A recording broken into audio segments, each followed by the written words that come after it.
The office cannot be and never was a driver of culture.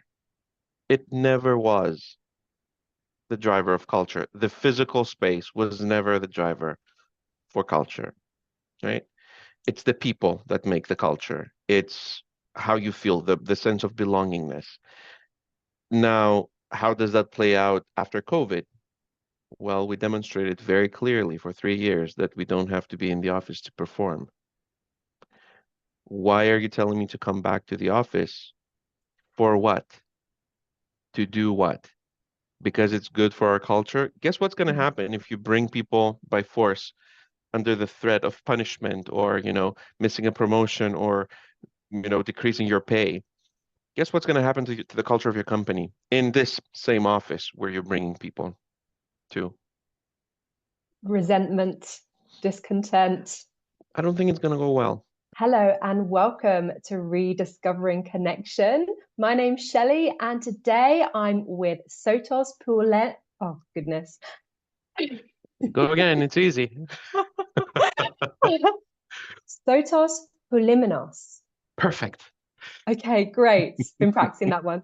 Who is here representing himself, but is also the director of a global insurance company called Sun Life, which is kind of one of the more future-looking organizations out there. They're leaning towards a hybrid first model, which we will go into what hybrid first actually means, maybe how this is different from traditional hybrid, how this is different from remote work, and then the office-based environments. Sotos and I caught up a couple of weeks back, delving into his work. I'm really curious about this for my master's thesis, which I'm currently doing at Royal Roads University. And I really just felt like we needed a chance to go deeper. So I'm really thrilled to have Sotos here. Also, would you still call yourself an expat or would you call yourself an immigrant? I don't know, I don't know, maybe both, Mm-hmm. I'm not an expat in the sense of, I wasn't working at a company and then that company sent me to work for them somewhere else. So, I just left my home country, Greece, and went for my studies to the US and then found myself in Canada. So yeah. Mm. Well, we will unpack this journey a little bit because I think that's why we connected really nicely when we did. I seem to really resonate with people who have traveled a lot, lived in a lot of different places. We seem to speak the same language. So thrilled to have you here, Sotos. Thank So you. first off, why don't we talk about how your experience of the workplace has changed pre-pandemic and then going into the now?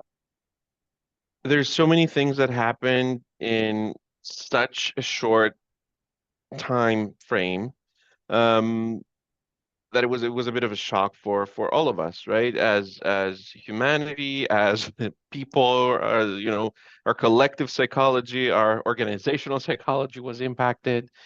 Um, Nobody could say that, the before and after COVID are the same.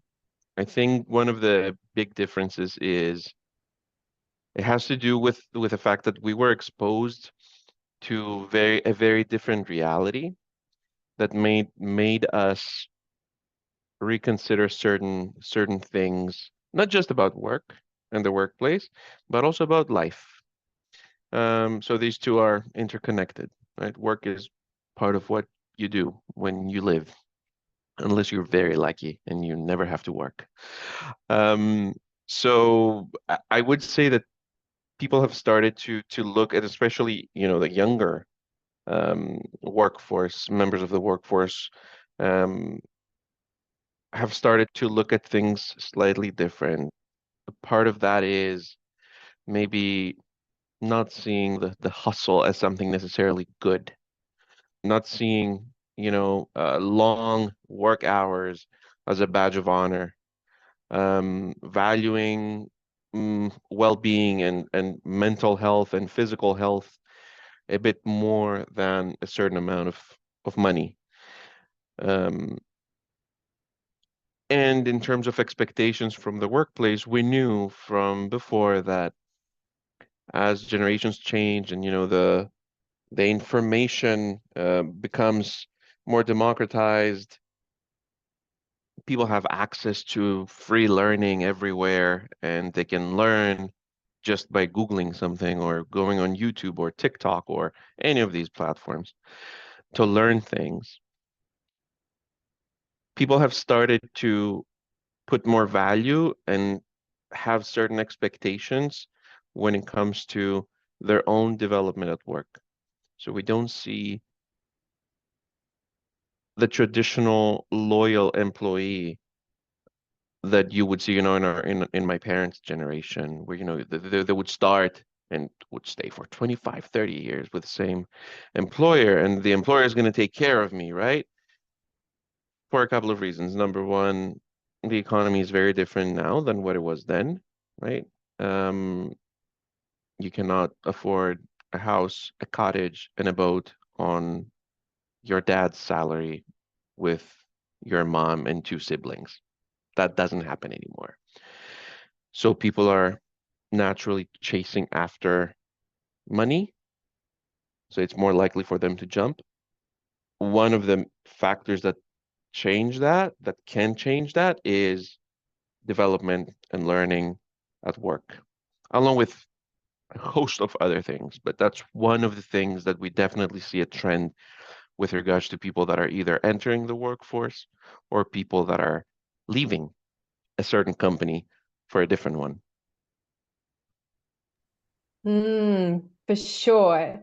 But one thing that does come to mind for me, when I was entering the workforce and I was in PR agencies in London, like they say that now people don't go to work on a Friday. But for me back then, as a young 20 something, Fridays were like the best day to be in the office. It was like drinks trolley came out at 4 p.m. It was like, let's get ready for the weekend. It's like, have we lost that? We can still have that. I think that now we have to be a bit more strategic about when we're having these things happen in the workplace. So more of an approach that has to do with the milestones or the important times that you need to get together, that you need to go to the office and throw that party, have that strategy session, and then have a nice lunch or dinner, right? Things like that, I think, are increasingly becoming important. And frankly, I see many companies that are imposing strict mandates around, return to office, 3 days, 4 days, 5 days in the office. And there's research again and again and again and again showing that if you do that, you're gonna lose people, and the people you're gonna lose are your high performers. Because high performers know they can do their job anywhere, and they know, because exactly they're high performers, that if they need to be in the office to perform, they'll go to the office. If they don't, why would they? Just to sit in front of a screen or to be interrupted by everybody around because they want to chit chat, or just sit at your desk with your headset on, like noise Mm. canceling, right? And nobody talk to me. What's the point of that? Right. So when people come to the office, we need to create meaningful in-person experiences so they can connect with each other and not just be in back-to-back meetings that they could have just been in their home office for. To a certain extent, yes. So make it a meaningful experience. Make the office a hub for collaboration, for creativity, for innovation, for celebration. The office cannot be and never was a driver of culture. It never was the driver of culture. The physical space was never the driver for culture, right? It's the people that make the culture. It's how you feel, the sense of belongingness. Now, how does that play out after COVID? Well, we demonstrated very clearly for 3 years that we don't have to be in the office to perform. Why are you telling me to come back to the office? For what? To do what? Because it's good for our culture. Guess what's going to happen if you bring people by force under the threat of punishment or, missing a promotion or, decreasing your pay? Guess what's going to happen to the culture of your company in this same office where you're bringing people to? Resentment, discontent. I don't think it's going to go well. And that's it. Certain teams, like I know when we spoke before, and you said the sales team do tend to come in together quite frequently. Like they really thrive off the energy of each other, and that's kind of just natural. That team has chosen that they want to be more present in the office. But I imagine there's other teams of people who are much more likely to just get in, get the job done, and actually their need for the office is very low. I guess a question that's coming up for me is remote first companies. So they Hmm. actually don't have the office base at all. What do you think about the difference between that way of doing things and actually having an office? So there's an option there for employees. If it was a discussion around personal preferences, I prefer to have an office and the option to go to it when I feel that I need to go to it, but I don't have to go to it because I just need to show my face and punch my card to say that I went to the office, right? So I want to have a physical office, the option for a physical office. Also, it's a good thing. You change your environment. Not all of us are lucky to have, their own office at home and isolated. Like not all of us have that. I don't have that. So I like it. Today I'm in the office. I came to the office because I had a couple of meetings that, I talked to the people and I was like, do you want to come to the office for that, or were you planning to go to the office?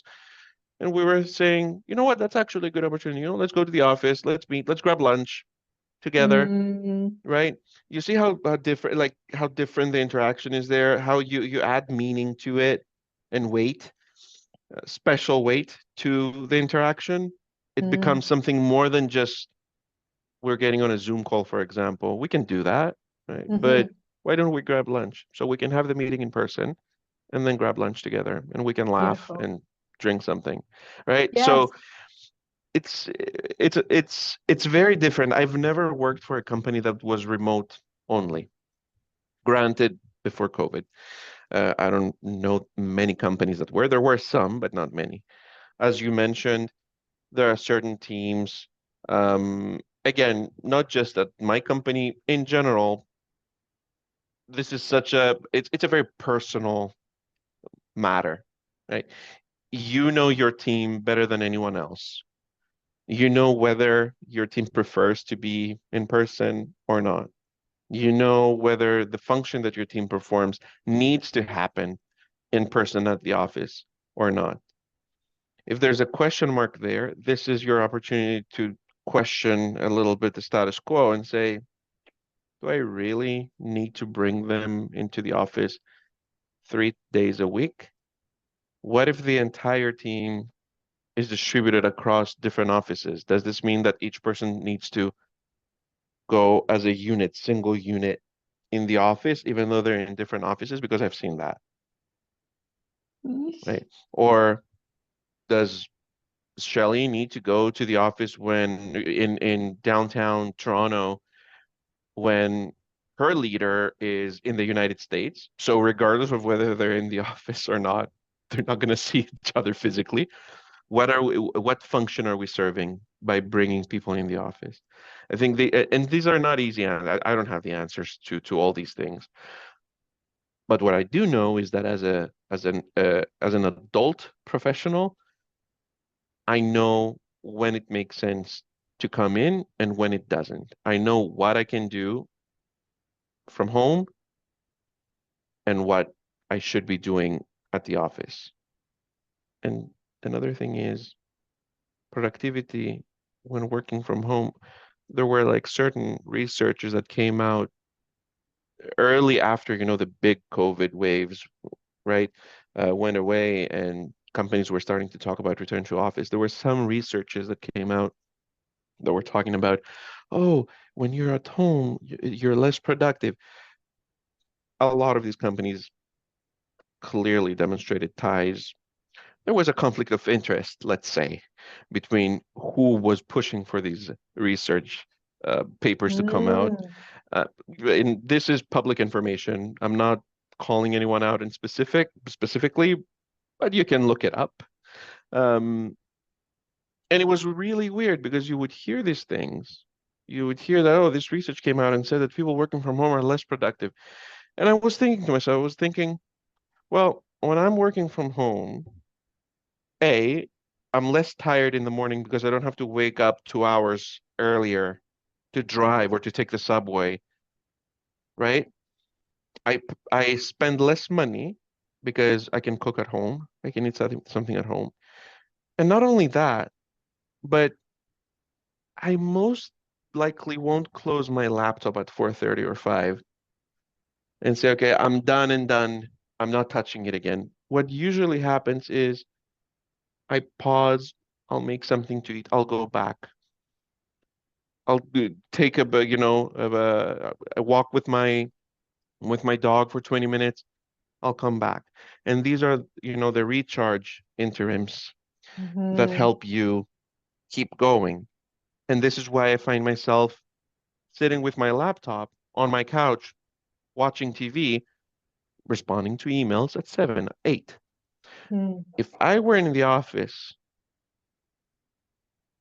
having woken up at 6:30 a.m., come to the office by 8, 8:30, then leave the office by 5, traffic, etc., get back home at 7, how many hours of productivity have I lost there that I would Hmm. otherwise? And then you're done. Like there's no And chance then for I'm that to done. go I'm back not like on. You're once like, I shut my laptop yeah. at work and I'm in the car, that's it. I'm done. Like it's not opening it. Like it's not turning on again, Hmm. right?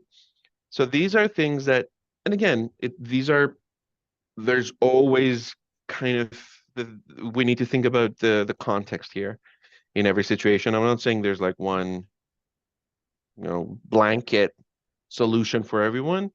What I'm saying is that we need to consider these opportunities to tailor the employee experience, Hmm. um, depending on who the employee is. And maybe don't read every newspaper article as factually correct and bring all of your employees back into the office because you've seen one stat that says about productivity and maybe looking at your organization and how productivity has shifted. A lot of it is, like monkey see, monkey do. So Hmm. if the alpha monkey, the Googles of the world, or the Microsofts of the world, or whatever, depending on the industry, come out Amazon and say, we're mandating people back to the office because that's the most productive thing. People won't even question it. That's the alpha monkey doing something. You're just going to Hmm. follow because they know something. Well, guess what?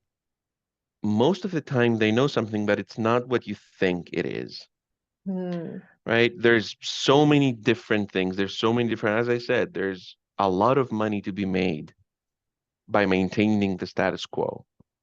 And there's I, a lot of money to be made by challenging it. hmm. It's I was just surprised different types of money, I think. I was surprised that Elon Musk was in the camp of bringing people back. I don't know why that surprised me, but it did. Yeah. Hmm. Well, I think that he has a very interesting leadership style. Um, do I agree with Elon Musk's leadership style? Not necessarily, but then who cares, right? Um, all I'm saying is Elon, if you're watching this, we all love you. I don't love you, Elon, but it's okay, and you don't need to love me either. Maybe if we get to know each other. The what I was gonna say is again, it all has to do with the decision maker, right? If the decision maker has their mind set on a certain way, there's too there's not many things you can do to change their opinion on the matter. If Hmm. someone is used to working in an office with all their employees, like looking at the bullpen and having them all there, and that has been their way of working for the past 15, 20, 25 years, and that's how they were successful because they were controlling and commanding like Hmm. this. Hmm. Oh, that's guess what they're gonna want to have to go back to. yeah. No, that's really evocative actually. Because I know, like, when I deliver workshops in person and I have a circle of people around me and I'm delivering for like 90 minutes, I leave that workshop feeling elevated, really Exactly. feeling the energy. So I can almost empathize with the experience of, wow, yeah, not having the people that you have worked up your corporate ladder um to work with. Yeah, that's I hadn't really felt that But until Shelley, this conversation. you see, this is a great comment that you're making. Here's the big difference. Working every day at the office has nothing to do with your experience when you're going into a finite workshop. Mm, These are two different things. Nothing can replace in-person mm, interaction. mm. Nothing can replace in-person learning. Nothing. We're not saying this should not happen. That's it. We're just saying that now we need to be smart around when this is happening. We need to have a purpose, right? To if you have a workshop, yeah, don't do it virtually, depending on the type of workshop, to be honest. But more likely than not, you'll get more value out of bringing these people together.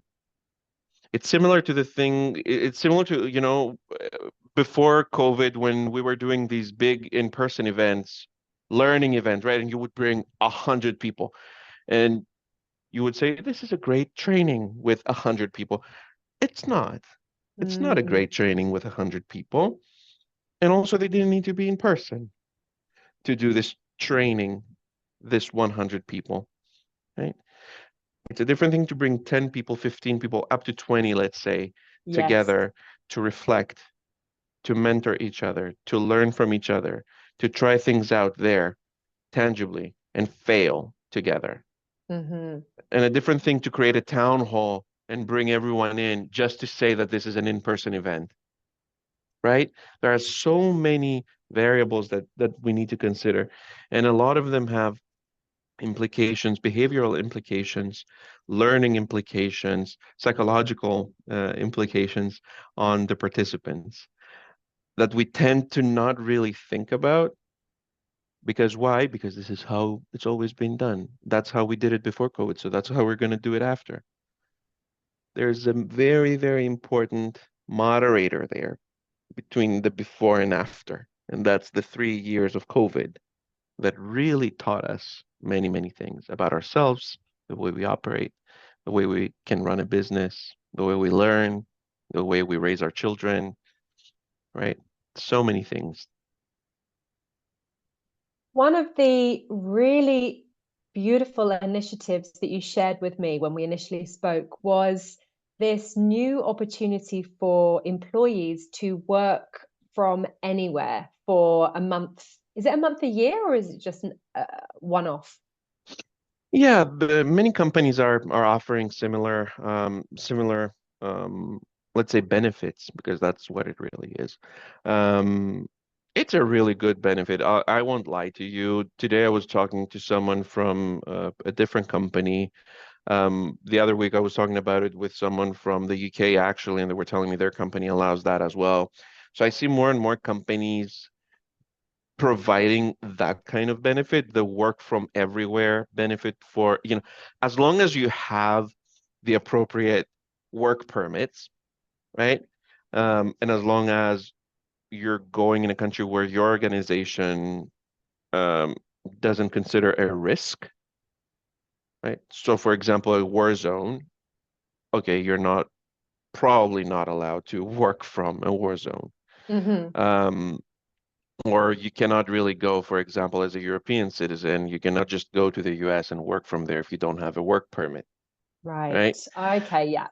So there are some limitations, and depending on the legislation and tax mandates of each country, some countries are 20 days a year, work days a year, some are 10, some are 15, some are 5, right? Depends on the country and their own kind of legislation and tax system. Um, but it is something that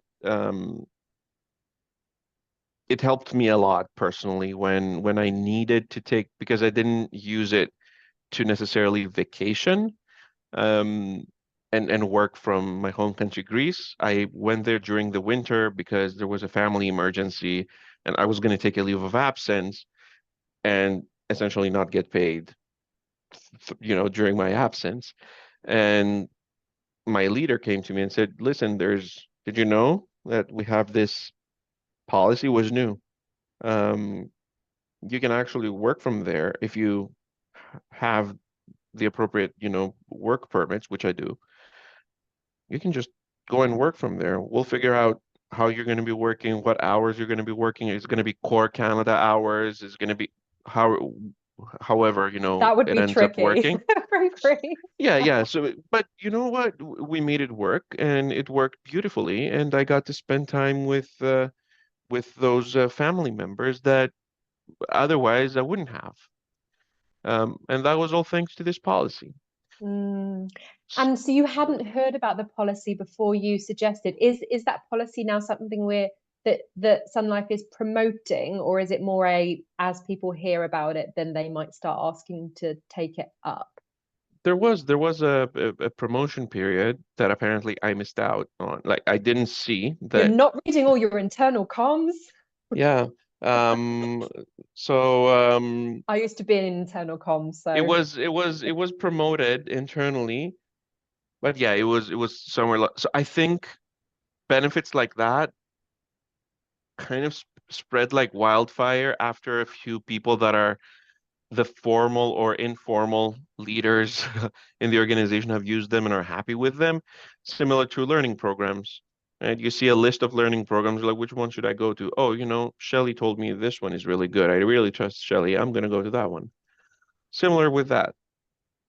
So I talked to people about my experience doing that, and guess what? Like a bunch of people, because I talked about it, went and did it.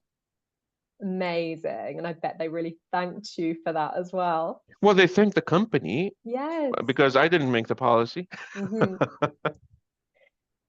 So social well-being is an area that I'm particularly interested in, and that's really what I'm delving into in my thesis. And I do wonder, like anecdotally, personally, has the shift, like during and post-pandemic, had much bearing on your social well-being? Like, are your social needs, um, was the work environment kind of satisfying a lot of your social needs, or have you managed to find a balance kind of outside work and being in the office enough to satisfy that? Well, no, that's a great question. I can't really tell. I'll tell you what. Before COVID, I was working in consulting. I was a traveling consultant. So every week, I would from Monday through Thursday or sometimes Friday, I would be wherever the client was. I would get on a plane, go there, live at a hotel. So I wasn't really at my company's office with my colleagues. I was wherever the client was, 3 months here, 6 months there, 4 months the other place, a year somewhere else. So I didn't really crave, the traditional let me go to my desk thing because I Mm. didn't really have it for a long time and I thrived not having it. So I don't know if that answers partially, at least, the question. For me personally, I don't think it changed. I did miss seeing people during COVID. Everybody did. Even if you're the most introverted person, you miss seeing people. You need to talk to someone else, right? You have your partner at home and your kids and your dog, and that's all you see all day because you have to work from the kitchen table, right? So you want to see people. Did that necessarily change the way I think, the way I feel about socializing and the way I socialize? Not really. I think it actually reinforced my preferences with regards to that because Mm. then I got to bring like I love hosting people, right? During COVID, we couldn't do that. Mm. Now I got back to doing that, and I'm thinking, that's great. Like I missed that. I love doing that again. So it was more like that for me. Okay, so last real topic that I would love to run by you is emerging technology. Mm, And, there's a lot of debates over which way it's all going at the moment. I like to think of everything happening for the good of society. So I really try and keep my mind on the positive. Do you think that we can embrace emerging technology to enhance connection, enhance the way that we work with our teams, whether it's in person, remotely? Do you think technology can help us? Are we talking about AI or in general And technology? the metaverse as well. The metaverse is something that I've been really interested in. Like pre-AI, it kind of took a back seat as soon as AI took off. But the metaverse is certainly an area that I see us spending more time. Like I was reading an article yesterday, and it was saying how just walking around the old office, the office of the old days when you had your Mm, own desks, and you'd have mm, like a picture of your partner or your dog, and as people walk by, or you might have a picture with a soccer jersey on it, and mm-hmm, people walk by and know that, oh, you support that team, and like mm. starting to be able to paint a picture of you based on your desk. And it just got me thinking about, well, when we all have our offices in the metaverse, then we could totally like make it ourselves and make it so people can walk up. And I'm very connected with a company called So Work, and they're currently doing this. It looks very gamey. It doesn't look like this beautiful aesthetic office that I have in my mind. Imagine it does feel a lot more lifelike. So I don't think we're there yet in terms of technology, but I think it's coming. I have conflicting thoughts about specifically the metaverse. We know that Meta or Facebook, um, and Mark Zuckerberg, who, Mark, if you're listening to us, I don't particularly like you either.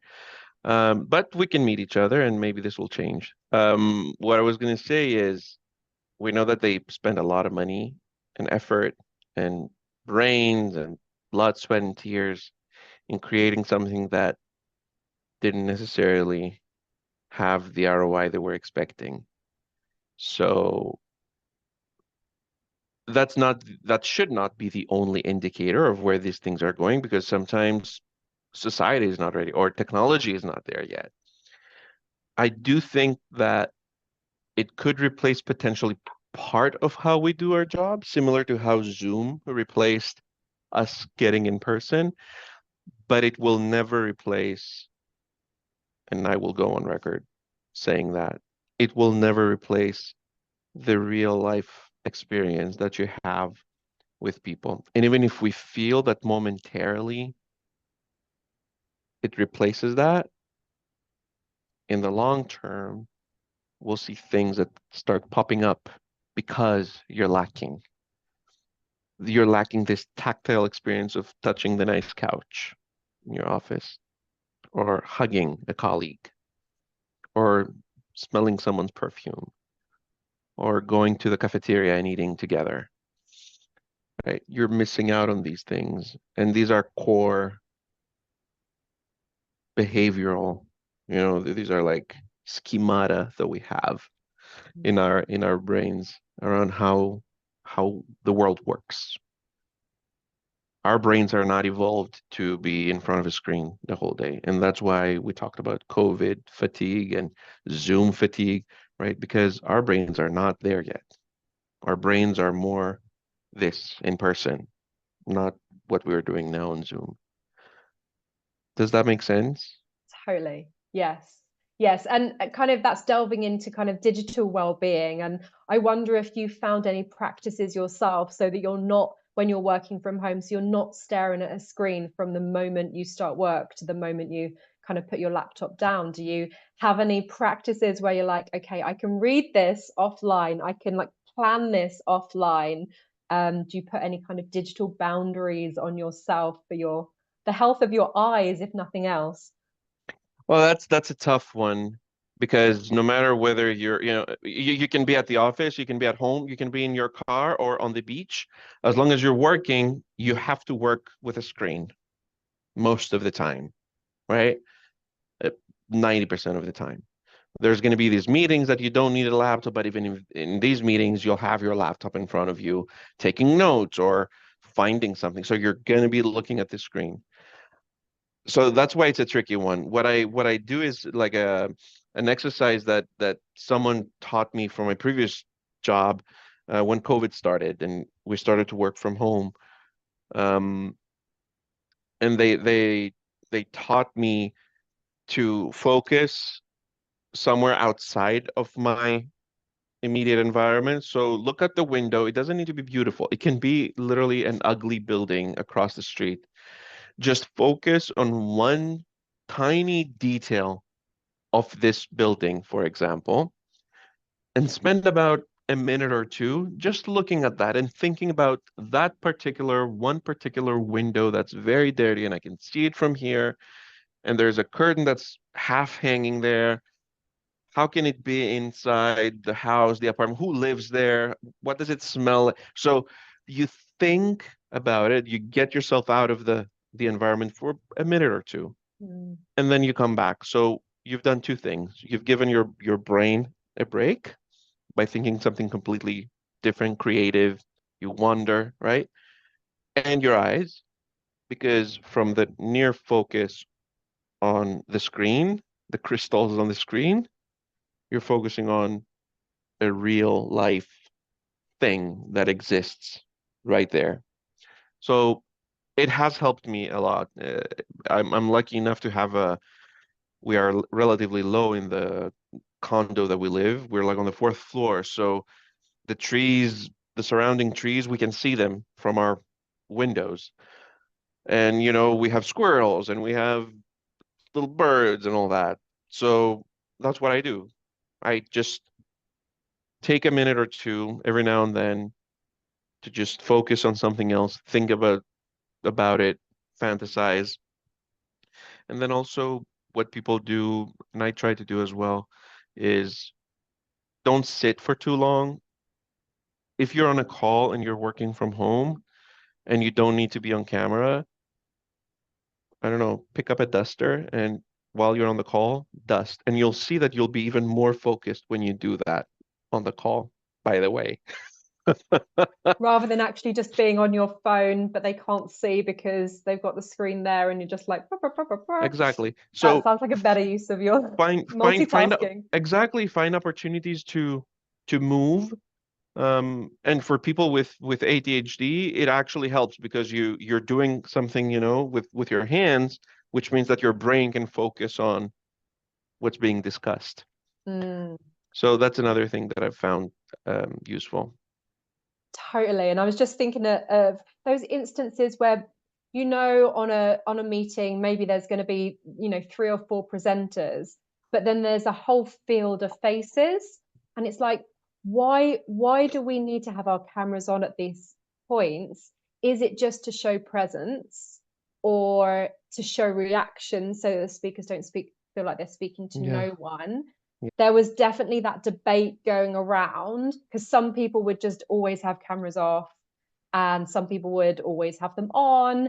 You remember how we said that coming into the office should become part of the experience, and we need to be mindful around when we're bringing people to the office. Just because the office exists doesn't mean that it needs to be full of people all the time. Similarly, when you're getting on a Zoom call, just because you have the opportunity to turn on the camera doesn't mean that you should have the camera on all the time. When there's a speaker and when there's four speakers, hello.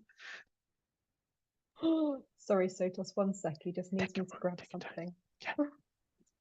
Yeah. I love these impromptu kind of like I'm here and I'm just gonna tell you what I need to tell you, and it makes me smile.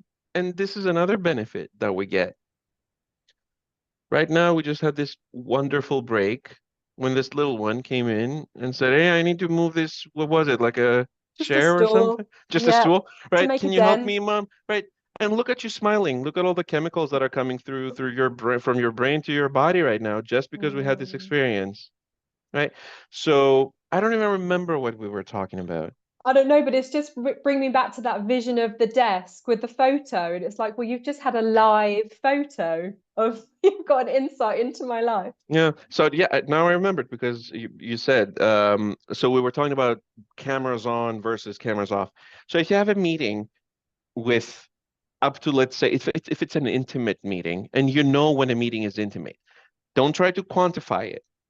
Don't say, oh, if it's like 5 to 10 people, then it's intimate. If it's like 11, it's not intimate. That's not how it works. You know when a meeting is intimate, when you know when a meeting needs to be intimate, that's when you need the cameras to be on. If you have a meeting with 30 people, 40 people, 100 people, right? During COVID, let's say, and you're just asking 100 people to turn their cameras on, first of all, this is going to destroy your bandwidth, number one. Mm. Number two, you're not going to be able to focus on anyone because there's so many. Why don't you just spotlight the two main speakers and whoever comes on mic, turns on their mic to say something or ask a question, you spotlight them for like these 2, 3 seconds. And then you take them off again. And people don't even need to have their cameras on. Because what's the point, right? It's not an intimate setting. Doesn't need to be an intimate setting. If you're doing virtual coaching, group coaching, that's a very intimate setting. You need to have the cameras on. But that's exactly what we say that group coaching, for example, cannot happen with more than 12 people. It's 8 to Hmm. 12 people, right? We don't do more than that because then, either in person um, or virtually, it becomes a town hall. So, as we begin to wrap up this beautiful conversation, I wonder in an ideal world, so right now you have heaps of flexibility, which sounds perfect. In an ideal world, given that flexibility, how often do you tend to want to be in the office? And as a build to that, how often would you love to have all of your team and potentially kind of the whole team in one place? And that doesn't necessarily have to be the office environment, but how many touch points do you think, like per month or potentially per year, to really feel like you are one team together? I will respond in a typical consultant way, saying, which is it depends. Um, a good rule of thumb, in my opinion, is at least once a quarter for a meaningful 1 or 2 day get together. Um, if distances allow, I would definitely say get together once a month. Um, Personally, I come into the office because I want to, not because I have to. And it's quite the drive for me to come to the office. But still, you see, I'm coming because there's a reason. Um, Once a week for sure. Maybe sometimes two. Last week I came in 4 days because every day there was something that I needed to. I was meeting someone, or we were celebrating something, or there was a workshop. So I think again, as I said, it really depends on the phase that you're in with your team, with your function, the time of the year. Here in Canada, you can't really expect people to travel when it's snowing like crazy. No matter how many days you have mandate, even before COVID, when it snowed, people would stay at home, right? And they wouldn't work at all. But now they have their laptops, so at least they can keep working. You see? So there's something that everybody's gaining from this, right? Let's be honest about that and find a middle ground that works for everybody. And how did you feel after those 4 days? Because I imagine that that's quite unusual for you to actually be in the office 4 days. Did It you? was How was your energy? because I wasn't in the office for 4 days even before COVID. I was not. I wasn't at my office. I was wherever the client was, and then on the plane, and then at a hotel, right? Um, it was exhausting, and it made me appreciate again,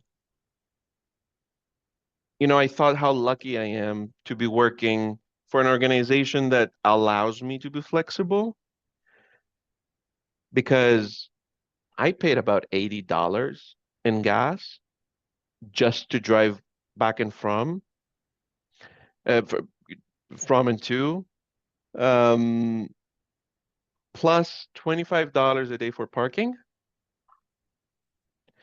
plus whatever you would eat. So we're talking about a substantial amount of money. And then every time I would take about an hour each way. So put that, Mhm. together and cumulatively, it really dawns on you and you're thinking, wow, I can't believe that people used to do that, right?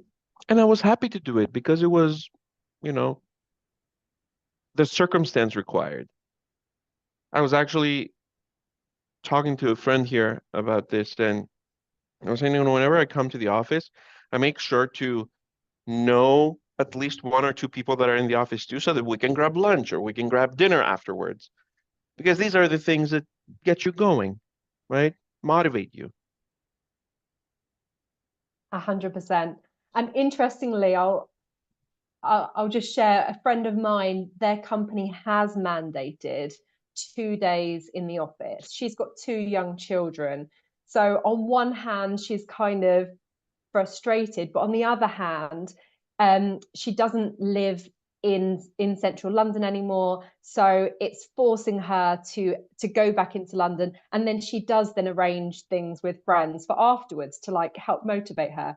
So she knows that she wouldn't be going into the office if it wasn't mandated, but actually she's a little thankful because it's giving her that balance of life that otherwise she would just be, doing nursery, school pickup, and all that kind of thing. I, you know, I'll say everything fades away. Nothing stays new forever. Working from home fades away. Working from the office fades away. Coming to the office and then having drinks with friends, that fades away too. Right? So it's part of the natural evolution of human behavior. We always want to change things around, or we're very comfortable keeping things exactly the same they are, if they work for us well. I just think we need to be flexible and open to figuring out what's needed at each point in time. Having our ears open to listen, right, to the environment, kind of these cues that sometimes it takes a double take for you to figure out what's happening there, because these are eventually the moments that matter in the employee experience. That's how I see it. Sotos, it's been a pleasure to get to know you, to get under the skin of how you're working, how you're thriving in this new way, the new normal, as we were all calling it a while back. So thank you so much for your time. I really hope we'll stay in touch. I'm excited to see and learn what happens next in all of these kind of different ways of working. Thank you very much for having me, Shelley. It was an absolute pleasure. And yes, we will stay in touch and keep talking.